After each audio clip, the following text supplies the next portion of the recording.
Well, I forgot to record an intro, so we're going straight into this. In the food processor, we have 300 grams of oats, and we're going to just dump them in a bowl and take a little scoop out to use later on. You'll see why. And when I say oats, I'm talking about normal rolled oats, the ones you're going to get for porridge. It's nice and easy to find. There we're adding in half a tablespoon of salt, 2 very generous pinches of bicarbonate of soda, just use feeling, and we're topping that off with 25 milliliters of vegetable oil. Now I started with this figure because you never know how it's going to turn out. When you're mixing it together, you might find it's too wet or it's too dry and you need to change it accordingly. In my case it was too dry, but you're always better starting out this way with it's too dry, and then it's easier to add a couple of tablespoons of hot water. See, when I set it down here you can see it steaming off to the side. But this is where you need to use a little bit of intuition. The hot water adds a little bit of stability and consistency to it, but even then, you don't know if you've done it right. In my case, after letting it rest, it was still too dry, so I added a little bit more oil and a little bit more water until it did this. I was able to turn it upside down without it falling out. Now preheat your oven to 150 degrees centigrade, about 300 Fahrenheit, and get a board or a surface ready for rolling it all out. That's why we kept these oats. We're going to use this to stop this very sticky tacky mixture from sticking to the board and everything else.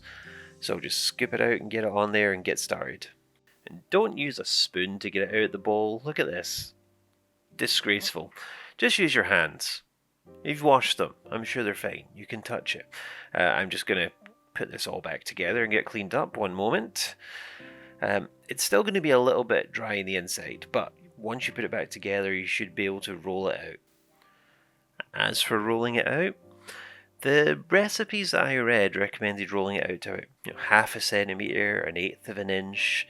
Me, I was just rolling it out until I felt comfortable. I quite liked them a bit thicker because I did a couple of tests beforehand. When I made them too thin, I didn't like them as much when I made them actually a bit thicker and a bit more cakey.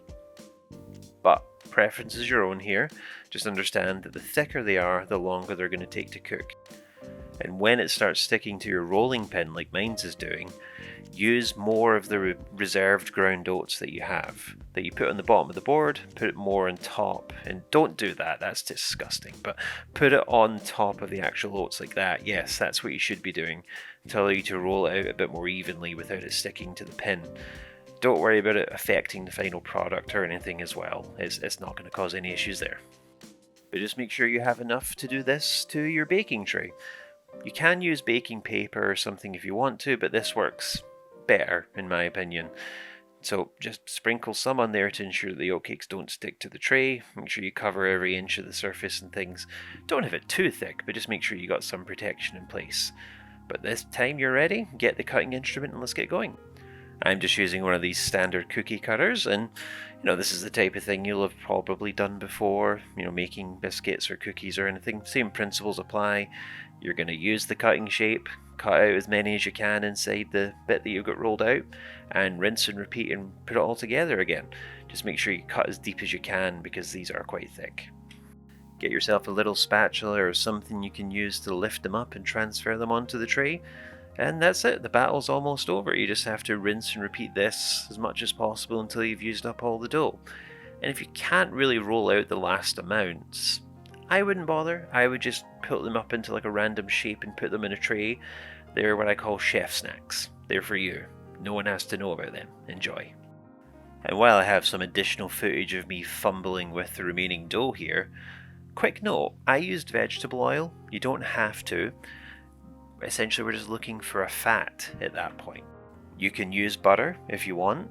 You can also use beef dripping, which is a fairly traditional Scottish way of doing it. And even going back to the oats, like a couple of recipes were saying, oh, use this much fine oatmeal, this much medium oatmeal, this much coarse oatmeal. It didn't really make any sense to me, and I tried a couple of recipes like that. But it was also a case that it was really hard to source. Like I was having to go to Holland and Barrett and buy these massive bags, and did it make them any better? No, they were just kind of turning out the same using this method. And this method is just using your standard porridge oats that you can get at a supermarket, and they're a bit more easily available and a bit more affordable. Greg, stop doing that. And That's why I wanted to show you how it turns out like this. The oatcakes that you can buy in most places in the UK, I don't know about worldwide, are very hard, very dry, and not to everyone's taste. These ones are a lot softer. If I kept baking them, I could have gotten them to that level, but in my opinion, they're much nicer, softer. And by using the standard oats and oil and salt and bicarbonate of soda, this is all things that you can have in your cupboard at any point in time and whip these out. It takes a little bit of time, but it means they're always available. And that's about enough of my rambles. Let's cut the rest of this.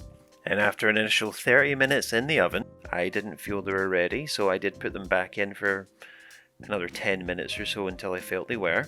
But again, intuition. Use a little bit of judgment and a little bit of practice and looking at them and eyeballing it to see how they are. But when they are ready and you're confident, just take them out and sit them in a wire rack until they cool. It can take an hour or two, however long more. Again, you'll know when they're cool, you'll touch them. And it does give you time to do all the washing up and cleaning between all the different stages. When stuff's resting, you can wash the food processor. When stuff's in the oven, you can wash the mixing board and bowl and everything like that. And when they're cooling, you can wash the oven trays. And that's all there is to it. I did practice this a couple of times, and this is a recipe that the more you do it, the better you'll get at it and understanding all the little quirks of how things turn out. And it is a perfect excuse to eat as much cheese as possible. You have to eat the cheese just to test everything. Like here's this little box was a previous attempt that I did. It pretty much turned out the same. This one was a little bit drier and had some wheat germ in it. That didn't really help. I wouldn't recommend that. But Christmas is just around the corner.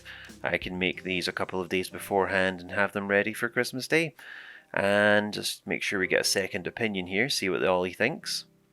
Yeah, I think he likes them. Well, Merry Christmas, Happy New Year, everyone. Take care.